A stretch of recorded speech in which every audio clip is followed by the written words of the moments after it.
भी नहीं रोक पाया।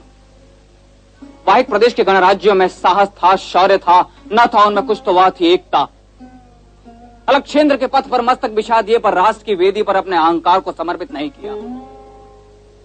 रुचकान व मद्रक की मार्ग व कठों की भूमि रक्त से नहा उठी और खोपड़ियों को अपनी ठोकर में ठुकराता अलक्षेंद्र आगे बढ़ गया। कोई नहीं था जो उसका मार्ग रोकता। धन्य है भारत की वह पग पग भूमि जहां कतिपय ब्राह्मणों ने अलक्षेंद्र का विरोध किया, विद्रोह किया और हंसते हंसते मृत्यु को स्वीकार किया। नतमस्तकों अश्वाटकों की भूमि के वीरों को जिन्होंने अलक्षेंद्र के भारत में रहते ही अलक्षेंद्र के विरुद्ध विद्रोह किया। दुर्भाग्य ही था इस धरा का कि अपनी भूमि की संतानों पर आक्रमण करने के लिए आक्रांताओं का साथ आम पिपौरों व अन्य शासकों ने दिया।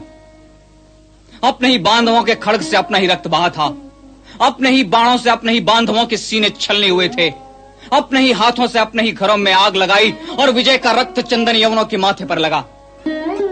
मालव गणराज्य की भूमि शवों से पट गई थी। स्त्रियों व अबोध शिशुओं तक को यवन सैनिकों ने काट दिया, पर कोई प्राच्य राज्य उनकी रक्षा के लिए नहीं आया। मालव गणराज्य में आहत अलक्षेंद्र की कराह पर हजारों स्त्रियों व शैशवों में खेल रहे शिशुओं को हथियारों से छलनी कर दिया, पर उन निहत्थे निर्दोषों का आर्तनाद किसी को सुनाई नहीं पड़ा।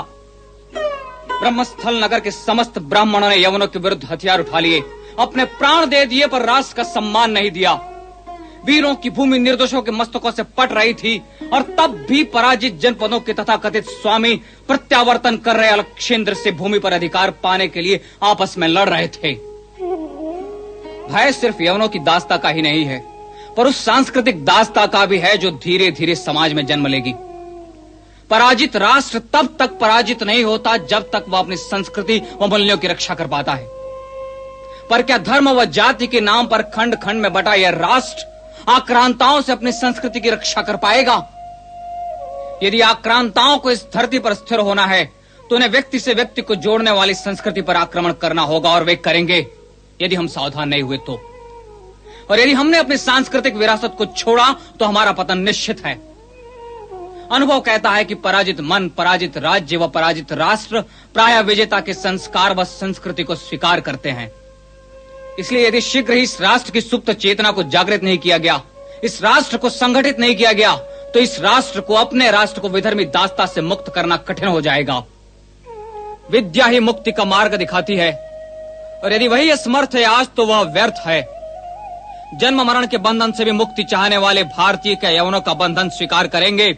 आप आज्ञा दीजिए आचार्य, हम बंधनों से मुक्त होने के लिए तैयार हैं। हर हर महादेव।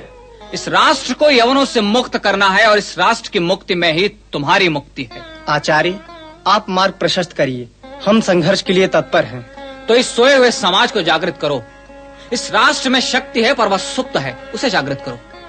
उस साहस को जागृत करो जो इस समाज में है, उस सामर्थ्य को जागृत करो जो इस राष्ट्र में है। पर ध्यान रहे, स्वतंत्रता का यह यज्ञ यौवन का बलिदान मांगेगा, स्वार्थ का बलिदान मांगेगा, और तो और जागृत हो रही रणचंडिका जीवन का बलिदान मांगेगी। पर ध्यान रहे, जागृति लक्ष्य है, आक्रांताओं से मुक्ति लक्ष्य है। बलिदान साध्य नहीं साधन है, अथवा बलिदान पौरुष रहित न हो, व्यर्थ न हो। वाहिक प्रदेश के प्रत्येक ग्राम व प्रत्येक नगर में कैकेय, मालव, मद्रक, शूद्रक, क्षत्रिय, कठ, वसति, ग्लुचकायन व प्रत्येक गणराज्य में स्वाधीनता संग्राम की अग्नि को प्रज्वलित करना है और इस यज्ञ की अग्नि में आक्रांताओं को समर्पित करना है। निश्चय करो कि प्रत्येक हृदय में मुक्ति का दीपक जलेगा और वह आक्रांताओं के लिए दावानल बनेगा। माँ भारती तुम्हारा मार्ग प्रशस्त करे। उत्तिष्ठ भारतः।